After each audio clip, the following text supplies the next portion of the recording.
जी अस्सलाम वालेकुम। First year के न्यू सिलेबस के मुताबिक हम चैप्टर नंबर 1 के स्टार्ट से पढ़ रहे हैं और दूसरा लेक्चर है जिसमें हम बात कर रहे हैं बेसिक कॉन्सेप्ट्स की।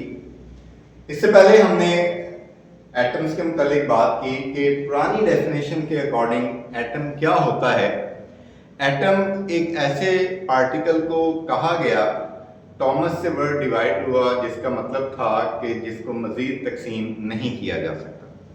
फिर जैसे जैसे नई रिसर्च आई, नई रिसर्च के मुताबिक एटम को फर्दर पार्टिकल्स में डिवाइड किया गया, तो जिससे साबित हुआ कि एटम को मजीद तकसीम किया जा सकता है। अब कौन से पार्टिकल्स हैं? पार्टिकल्स ऑफ एटम्स को बेसिकली दो हिस्सों में डिवाइड किया गया है। एक है हमारे पास फंडामेंटल पार्टिकल्स और एक है सब एटॉमिक पार्टिकल्स।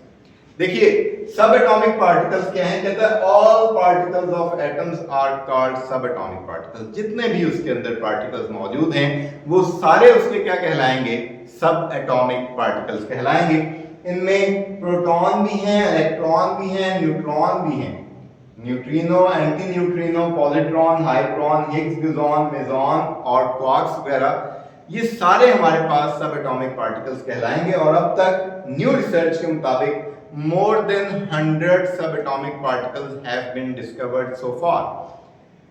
तो हमारे पास उनमें सबसे जो स्मॉलेस्ट सबएटॉमिक पार्टिकल है वो कौन सा है? वो क्वार्क अब तक का सबसे छोटा सबएटॉमिक पार्टिकल है।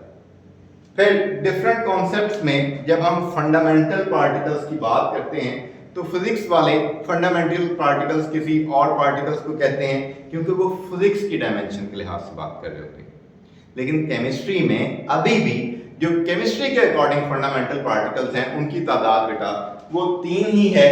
और वो कौन कौन से हैं? They are electron, proton and neutron.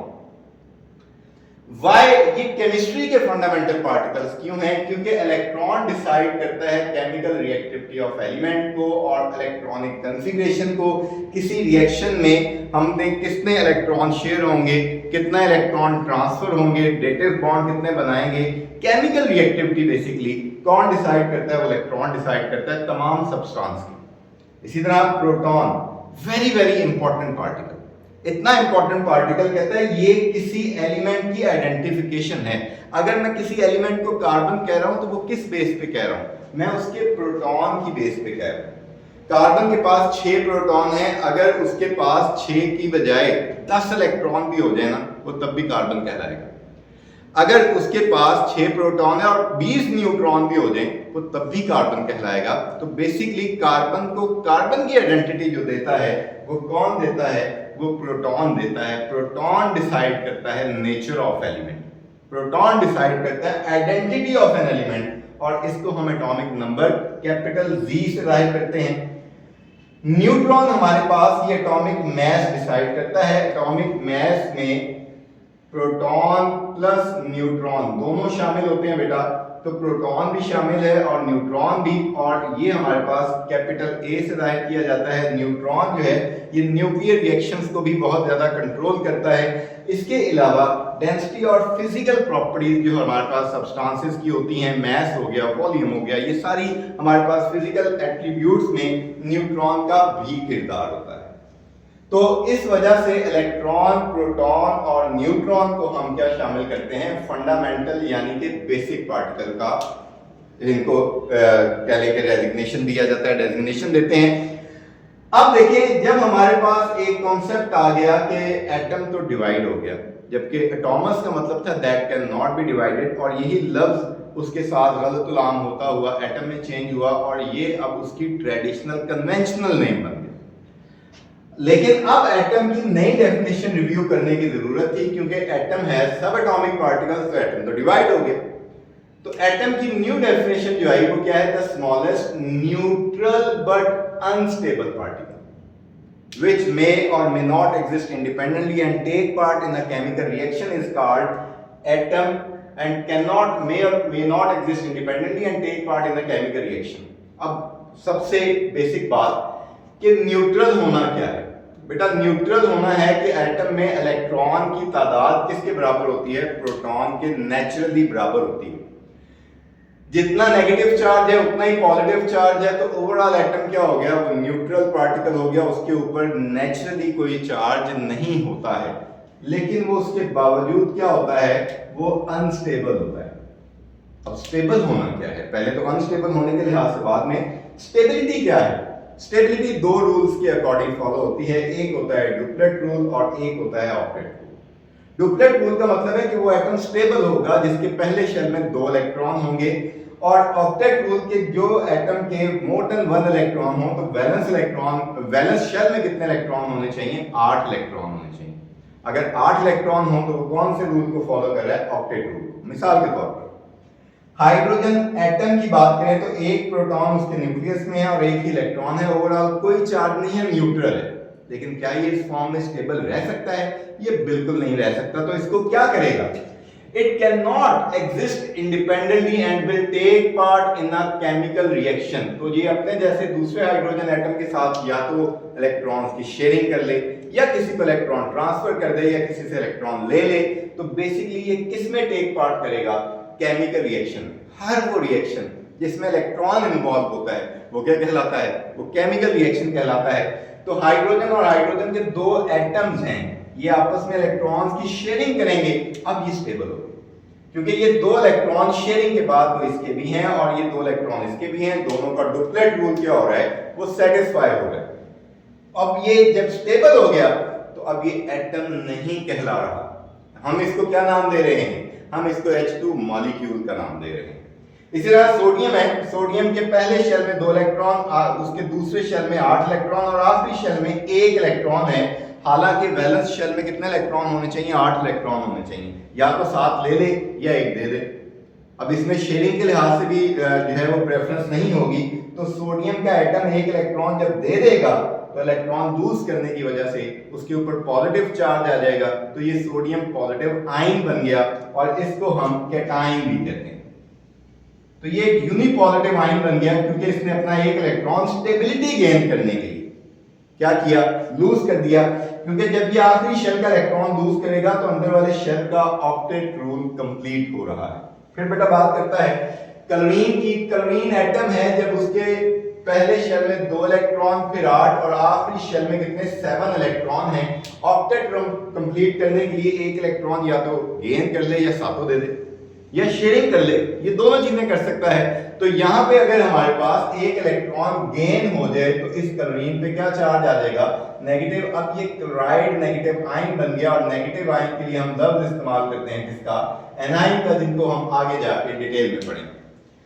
तो फिर एक पॉजिटिव आयन और एक नेगेटिव आयन दोनों स्टैटिक चार्जेस हैं और दोनों के दरमियान electrostatic force of attraction develop हो जाएगी दोनों आयंस के दरमियान, और कौन सा कंपाउंड बन जाएगा, आयनिक कंपाउंड। अब ये स्टेबल है। तो बेसिकली स्टेबल होने के लिए इलेक्ट्रॉन या लूज कर रहा है एटम, या गेन कर रहा है, या शेयरिंग कर रहा है, तो ये सारे मामला किसके लिए, वो अपने आप को स्टेबल करना चाह रहा है। तो हमारे पास इसी तरह हीलियम की न्यूट्रल नेचुरल हालत में बात करें तो हीलियम के न्यूक्लियस में 2 प्रोटॉन भी है, वैलेंस शेल में 2 इलेक्ट्रॉन भी है, एक ही एटम है और ये स्टेबल है।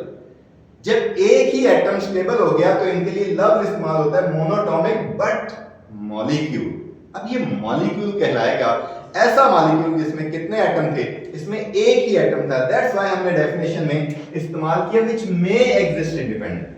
मे एग्जिस्ट इंडिपेंडेंटली का लफ्ज जो है ये नोबल गैसेस के लिए इस्तेमाल किया है क्योंकि ये तमाम की तमाम क्या होती हैं, मोनोएटॉमिक मॉलिक्यूल्स पर मुश्तमिल होती हैं। इनका ऑक्टेट और डुप्लेट और इलेक्ट्रॉनिक कॉन्फ़िगरेशन क्या होती है, वो कंप्लीट होती है।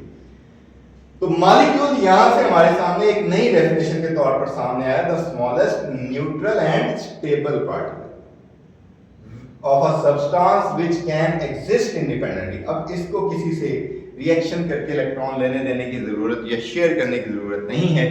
तो मॉलिक्यूल हमारे पास smallest neutral and stable particle का नाम है किसी सब्सटेंस के, जैसा कि H2, Cl2, O2, N2। ये बेटा तमाम वगैरह वगैरह किनकी एग्जांपल्स हैं, मॉलिक्यूल्स की एग्जांपल्स। तो ये हमारे पास एटम आयंस के लिहाज से और मॉलिक्यूल्स के लिहाज से थोड़ा सा एक हमारे पास बेसिक इंट्रोडक्शन था। अब क्लासिफिकेशन ऑफ एलिमेंट्स की तरफ बढ़ते हैं कि बेसिकली हमारा जो पहला चैप्टर है इसमें एलिमेंट्स की क्लासिफिकेशन और पीरियोडिक टेबल का बनना और पीरियोडिक टेबल में हम किस तरह से उसको स्टडी करते हैं वो सिखाया गया। क्लासिफिकेशन ऑफ एलिमेंट्स के लिहाज से हम उसका हिस्टोरिकल पर्सपेक्टिव देखते हैं तो सबसे पहले जो नाम हमारे पास मुस्लिम साइंटिस्ट का आता है अल-राज़ी। अल-राज़ी वो साइंटिस्ट है जिसने एटॉमिक मैसेज ऑफ एलिमेंट्स को पहली दफा इंट्रोड्यूस करवाया। उसके बाद नाम आता है जेकब बर्जीलियस का, जे बर्जीलियस भी कहते हैं। इसने दो तरह की इंफॉर्मेशन हमें दी। कौन कौन सी बेटा? एक इसने सिंबल्स ऑफ एलिमेंट दिए, कार्बन को C कह देना, ऑक्सीजन को O कह देना, नाइट्रोजन को N कह देना। ये सिंबॉलिक रिप्रेजेंटेशन ऑफ एलिमेंट जो पहली दफा इंट्रोड्यूस हुई ये जे बर्जीलियस की तरफ से हुई। साथ साथ इसने एटॉमिक मैसेज ऑफ एलिमेंट्स भी इंट्रोड्यूस करवाए। एंटोनियो लिवाइजर ने एलिमेंट्स को दो हिस्सों में क्लासिफाई किया, कौन कौन सी? मेटल्स और नॉन मेटल्स। इलेक्ट्रोपॉजिटिव एलिमेंट्स को जो कि इलेक्ट्रॉन लूज करके अपने ऊपर क्या चार्ज ले आते हैं, पॉजिटिव चार्ज, उनको इसने मेटल कहना शुरू कर दिया। इलेक्ट्रोनेगेटिव एलिमेंट्स जो इलेक्ट्रॉन गेन करके अपने ऊपर क्या चार्ज ले आते हैं, नेगेटिव चार्ज ले आते हैं, वो क्या कहलाए? नॉन मेटल्स कहलाए। अब आहिस्ता आहिस्ता जैसे जैसे एलिमेंट्स बढ़ते गए तो मुख्तलिफ साइंटिस्ट उनको अरेंज करते गए। उनने डोब्राइनर्स के ट्राइएड्स दिए। ट्राइएड से क्या मुराद? कि तीन तीन एलिमेंट्स का ऐसा ग्रुप कि जिसमें पहले और तीसरे एलिमेंट के एटॉमिक मास को जमा करके उनका एवरेज लिया, तो जो एवरेज आया वो बेसिकली किसका एटॉमिक मास निकला?